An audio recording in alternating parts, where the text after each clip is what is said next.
And welcome to my channel. So it's that time again where we sit down to select the books that we're going to read for this month, and I'm going to share with you my MBR. Most people have a TBR. It's a list that they must read, the TBR, the books that they plan to read for the month. But for me, I have a MBR, which is a might be read list. So I gather books that I feel like I'm going to want to read and I hope to read. And then from there, I select those books. And that's because I'm a mood reader. But if you've been here for any amount of time, then you kind of already know that because I've been saying this for a while. I am a mood reader. So this month, I have books on my list that are from speculative fiction, romance. We've got some classics, some personal development, and then book club reads. So we're going to be in and out of different genres, just like we do in my book club, which is called The Bookish Palette. Without further ado, let's get into it. Hi, I'm Mrs. R Bookish, and thank you for joining my channel. If you enjoy it here, then consider becoming a supporter over on Patreon and join the Discord where you can have more conversations. We dive deeper into these topics, have live events, and get more into the crafting and all these other spaces too. So as I mentioned, this month we are reading quite a few different genres. And so the first one that I'm going to pick up is When Women Were Dragons. This book is speculative fiction with a feminist edge. It imagines a world where women literally turn into dragons. It asks the question about what the transformation into dragons represents regarding rage, suppression, reclaiming power. This book is supposed to be bold, symbolic, and emotionally charged.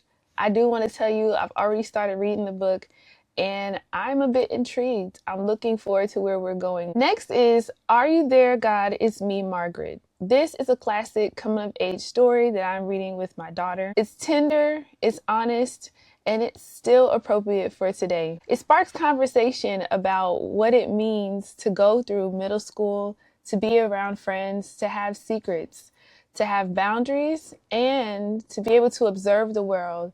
It deals with spirituality, growing up, identity, and while it is very gentle, it is still real. We are enjoying this book and having some really great conversation about it. I don't know if you've ever read it, but quite a few people have recommended this book to me and said it's a great read, and so I decided to sit down and read it with my daughter. Next is Being Mrs. Mom, a woman, wife, and mother living in the 21st century. This is actually the book that I've written, my first book ever. I am celebrating 10 years of being an author and writing this book. I'm reading through it this month as I'm in preparation for writing my third book. Now, this is a nonfiction book that talks about womanhood, marriage, motherhood, and the invisible labor and identity shifts that women have to go and move in between as we are living in this world. So there's quite a few essays that I've written in here, and I touch on quite a few topics. I'm celebrating that it's been 10 years. If you haven't already read it or gotten your copy, then make sure to do so. And thank you for your support. Now, I'm not sure if I mentioned this here or not, but I do have a book club. It's called The Bookish Palette. And the point of the book club is to journey throughout all of the different genres and taste and see what we like and don't like about the books that we read. For this month, The Bookish Palette is reading Parable of the Sower by Octavia Butler. This book is a dystopian science fiction speculative novel. That's a mouthful, but from my understanding, it's very timely. Now, some people even call it prophetic because of the place that we find ourselves in here in America. And I do want to tell you, I am extremely excited to read this book. It's been sitting on my shelves for quite some time and I haven't picked it up, but I said, what better time than now to read this book? And I wanted to have something to discuss that we would find relevant, spark conversation around what we are seeing in our day and age. This book touches on survival, belief, building community, and supposedly it's a little bit too close to comfort. I think it puts us in the mindset of considering what it's like to have community and build it in a world that is constantly changing. So If you've read this already, let me know. But if you haven't, consider joining us as a part of the Bookish Palace. Now, I'm also a part of the Read So Lit book club with Dee Dee over on Brown Girl Dreaming, and I've been a part of this book club for quite some time. This month, her and a few others are reading The Invisible Man, and so I decided to go ahead and pick it up so that when they do the live, I can, participate in the comments and be more informed about this book. I've read portions of it before, but I've never read the entire thing. And so I did grab it off of my shelves. It is The Invisible Man. This book is a classic that deals with identity, race, and invisibility in America. It's challenging, layered, and said to be very important. It's a thick one. It's about 500 pages, but I do plan on reading it slowly over the course of the month. And, I'm sure that I'm going to be touched by the topics that are addressed here. Another personal book that I hope to get into this month is The Midnight Library. This book is supposed to be really good. A woman goes into a library where every time she opens a book, she is in another timeline. It's a philosophical fiction novel that makes us ask, what is really meaningful in life? It explores the topics of regret, possibility, and choice in a way that is reflective and not messy.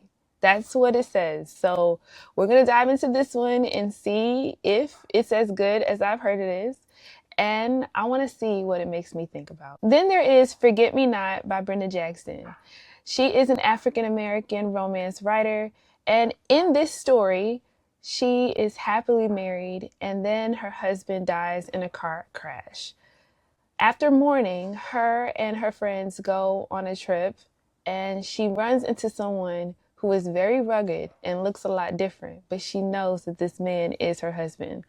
I'm interested in reading this because I can't wait to see what happens. There's this supposed car crash and this reflective journey, because I'm sure that the experience of her mourning and then going on this trip and getting herself to a place where she was okay feels completely pointless when she runs into this man again. This book is centered around love, memory, and emotional reconnection.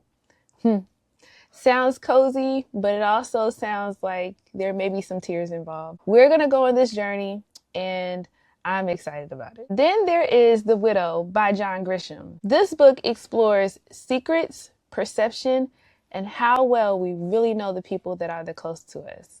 I'm reading this one with the book club that I'm in over on Discord, and we are going to be getting into this topic of The Widow really soon. We have some members who already started reading it and sharing, and I'm trying to avoid any spoilers. I'm going to dive into it, and I am excited for this read. I'm also going to be reading Swann's Way by Proust.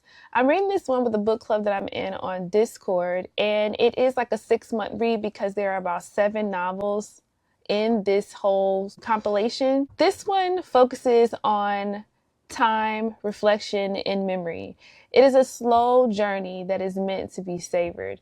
And so I'm going to be taking my time reading this one. I'm not sure if I'll be able to finish it by the end of the month, but because it is a read that goes over the next several months, and I want to make sure that I'm actually enjoying this journey, I will be taking my time, but that is one of the books that I'm going to be reading. Then there is The Compound Effect. This is my nonfiction read for the month. I've already started reading it and then I put it down, but I decided to pick it back up. And as you'll notice throughout this year, I am doing that quite a bit.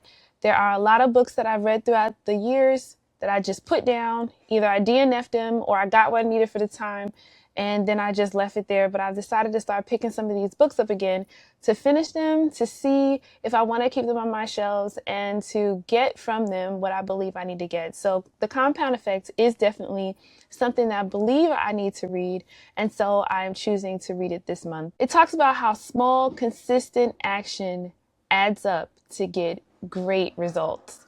And so it's not that big. It's just something that, of course, I'm going to highlight and go through and make my notes and I really want to think about. But I am reading The Compound Effect this month. Now, as you can see, this list is pretty long. Some of the books are thicker than others. But this is why I've chosen to say that I have an MBR app. I'm a mood reader, so I plan on grabbing these books off my shelves as I feel fit. There are some other ones that I'm finishing that I have not listed here because I really really want to finish them, but it's just been kind of hard to keep going through them. At times, I've even wanted to DNF them. And if you want to know what those books are, then let me know down in the comments and I'll tell you what those books are that I've been trying to push through. But back to this list. I am not sure how many of these I am going to be able to read. The goal is to read about 9 books this month, and I don't even know how that's gonna go because some of them I'll listen to, some of them I'll read, some of them I'll read at night when I'm laying down. So, you know, my reading speed changes throughout the month based upon like where I am and what I'm doing. And when I'm listening to a book, it's easier for me to complete it also. That being said, these are the books that are on my TBR, and as you can see, my list is like reflective. It's dealing with identity, intention, growth, some deep emotions, exploring time, and just this ability to take our time and move slowly and indulge and grow and reflect upon life. If you're going to be reading any of these books with me, then post a comment below and let me know. If you've already read some of these books, then tell me and let me know what you thought about them. Did you like them? Did you not? I would love to know.